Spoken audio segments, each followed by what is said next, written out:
the three-weapon rule. So here's what a CIA officer carries in a critical threat zone.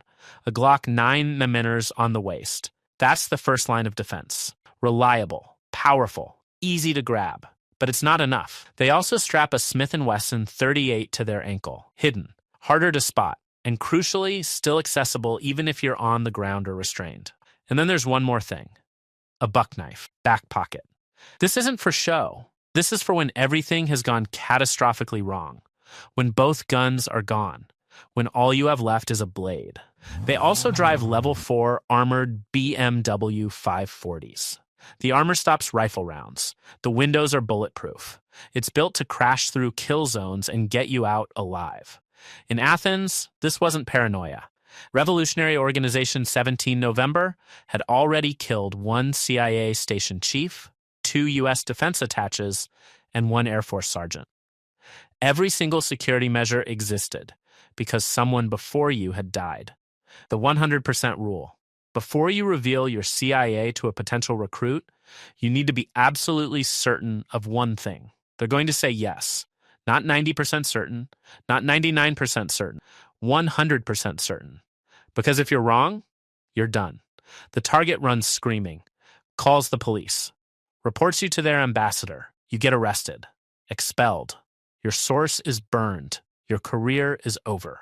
One CIA instructor went 30-plus years without a single rejection, not because he was magic, because he only made the pitch when failure was impossible. The actual pitch is simple. Listen, I'm not really the economic officer here. I'm CIA. But you only say those words after months of building trust, sometimes years. No certainty, no pitch, ever. The monthly meeting. Once you recruit someone inside a terrorist group, the real work starts. You meet once a month. Not weekly, that's too risky. Not quarterly, the intel goes stale. Monthly hits the sweet spot. These meetings last hours, not 15 minutes, hours. You sit down in a secure location and go through everything. And each meeting, the asset produces 5 to 10 different intelligence reports. What the group is talking about, what they're planning, where they want to attack, who the key players are, where the money's coming from. This is how you stop attacks before they happen. Not with drone, not with satellites, with a human being sitting inside the organization, listening, watching, reporting back every single month. The Tuesday meeting phenomenon. After September 11th, 2001, something changed. The CIA stopped being just a spy agency. They became a paramilitary force. To fill the ranks, they started borrowing special forces guys from the military. These weren't permanent transfers. They were loans. Short-term.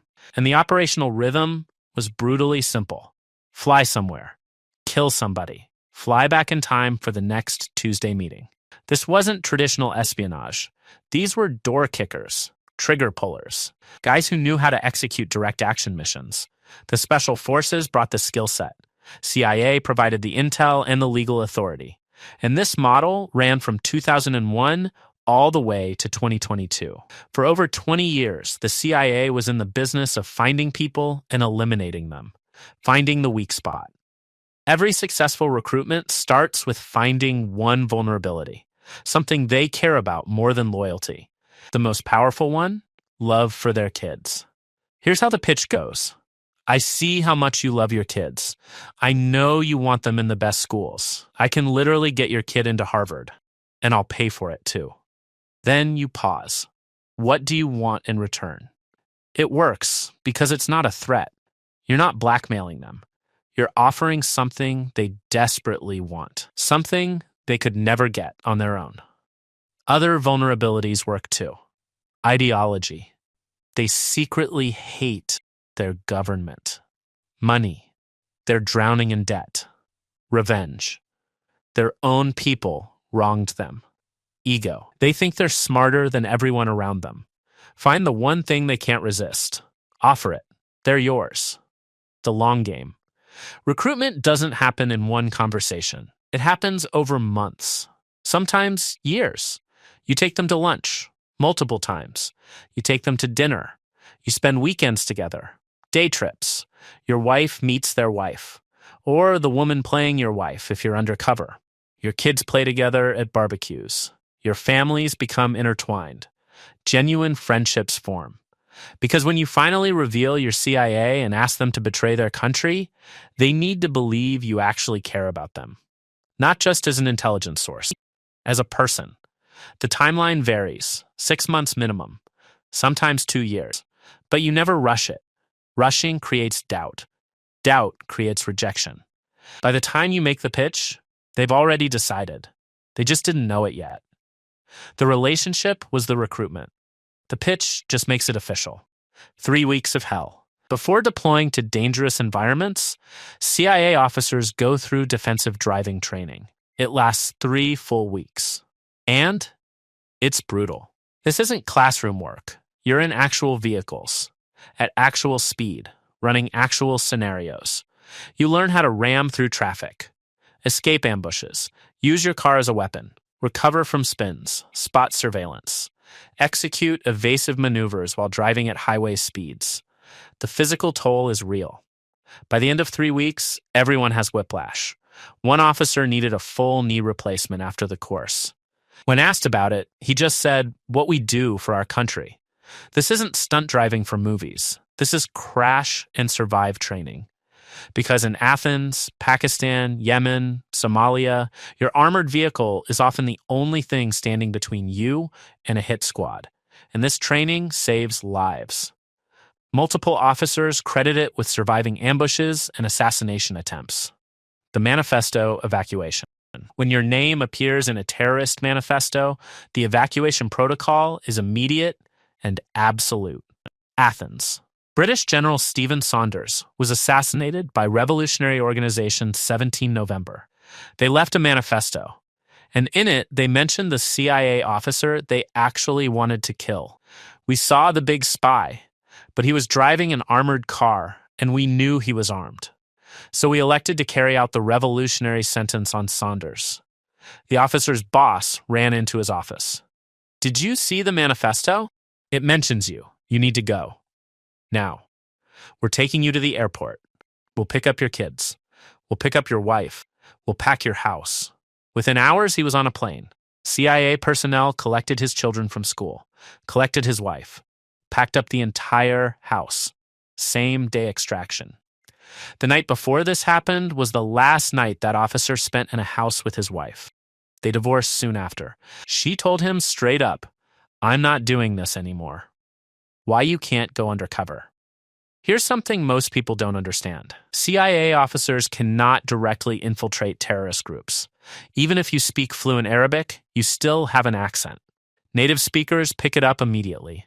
You're not going to put on local clothes, walk into a terrorist training camp, and volunteer. That's Hollywood. That doesn't happen in real life. Only a handful of CIA officers speak fluent Arabic. And even they can't infiltrate directly. The accent gives them away every time. So, the solution is recruitment. You find someone who's already a member, or someone who can become one, and you turn them. They become your eyes and ears inside the organization. They attend the meetings. They hear the plans. They see where the weapons are, where the money flows. And every month, they report back. Without human sources inside these groups, you're blind. All the drones and satellites in the world won't tell you what they're planning until it's too late. The data you give away. Here's how the CIA legally spies on Americans without breaking any laws. They don't wiretap your phone. They don't hack your email. They don't break into your house. They just buy the data. You voluntarily give everything to corporations. Your phone records, your location data, your browsing history, your purchases, your social media activity, and the CIA just becomes a commercial client. They purchase the information like any other customer. Why would you risk breaking the law by wiretapping someone when you can just buy their phone records from Verizon or Sprint or T-Mobile? We're not a police state. We're a commercial state. As long as there's a national security need, a company will rise up to meet it and do it all legally. This is what Edward Snowden exposed. Not illegal collection, the illegal use of legally collected data. The loophole still exists today. After you leave. When you leave the CIA, you don't just lose your job. You lose your identity. You remain in cover status. You still can't disclose your CIA affiliation. But all the protections you had, the phone numbers, the references, the people who'd confirm your employment, all gone. Now you have a resume filled with jobs at companies that don't answer the phone, references that never respond to emails, employment history that can't be verified. One officer described it like this: 6 months going from a successful CIA officer to an unemployed dad living in my in-laws' garage with my wife and kids. And here's the other part. You have to ask CIA permission before telling your own children you worked there. Some couples are both undercover, and their kids don't know what either parent actually does. They're legally required to keep the secret from their own family.